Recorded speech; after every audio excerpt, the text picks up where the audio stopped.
जंग के मैदान में अभी तक ना तो यूक्रेन हारा है, ना ही रूस अभी तक जंग जीता है। बड़ी बात यह है कि एक तरफ कीव पर रूसी सेना का बारूदी प्रहार जारी है, तो दूसरी तरफ कूटनीतिक मोर्चे पर शांति की बातचीत भी जारी है।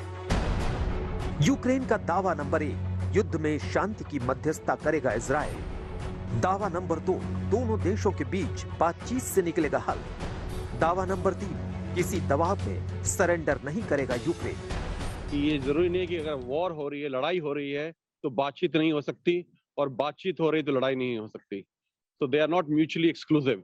दोनों चीजें साथ साथ चल सकती हैं, और जो हम देख रहे हैं अभी, सीज फायर होगा नहीं होगा, युद्ध थमेगा नहीं थमेगा, बातचीत उसके बाद होगी नहीं होगी, ये बहुत से ग्राउंड फैक्टर्स पे डिपेंड करता है।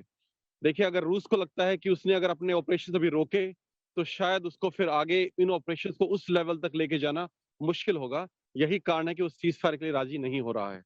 दूसरी तरफ जो बातचीत है, दोनों देश ये चाहते हैं कि तबाही कम से कम हो, सिविलियंस कम से कम हताहत हो, कम से कम जान माल की क्षति हो, कीव जैसा शहर बच जाए।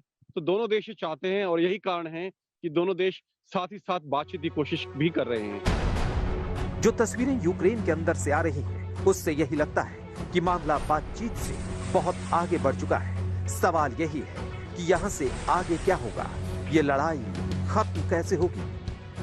अब स्थिति बहुत तेजी से बदलती जा रही है। अगर 19 प्रांतों में इस तरह से शहरों में एयर रेड अलर्ट्स आ रहे हैं, ये दिखा रहा है कि जो इस समय रशिया के ऑपरेशंस है वो जबरदस्त तरीके से इंटेंसिफाई कर रहे हैं, और अमेरिका और बाकी नेटो देश जिस तरह की मदद कर पा रहे हैं उसमें कुछ कमी अब आ रही है, क्योंकि लेविव में जब एक बार निशाना बनाया गया और वहां पर इतनी 35 लोगों की मृत्यु हो गई रूसी मिसाइल स्ट्राइक में, तो ये दिखाता है कि लेविव इकलौता वो पश्चिम की तरफ इलाका था, पोलैंड की सीमा से लगा वो इलाका, जहां से रसद सामग्री भी आ रही थी, लोग भी जा रहे थे, और वहां पर मिसाइल स्ट्राइक्स हुई हैं। तो ये एक बहुत कड़ा संदेश है। कीव के रिहायशी इमारतों पर रूस की मिसाइलें बरस रही हैं। रूसी सेना की तरफ से रात भर तोपों से गोले दागे और राजधानी के पूर्वी हिस्से में कई इलाके को निशाना बनाया गया।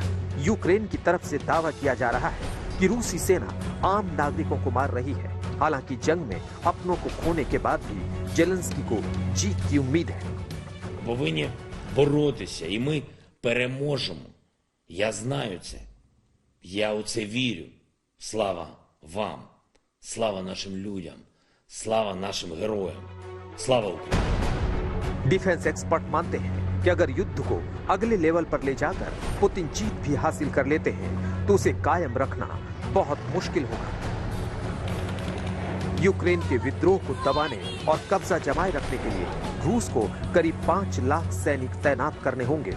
वहीं दूसरी तरफ आर्थिक रूप से कमजोर पड़ रहे रूस के लिए लंबे वक्त तक ऐसा कर पाना आसान नहीं होगा।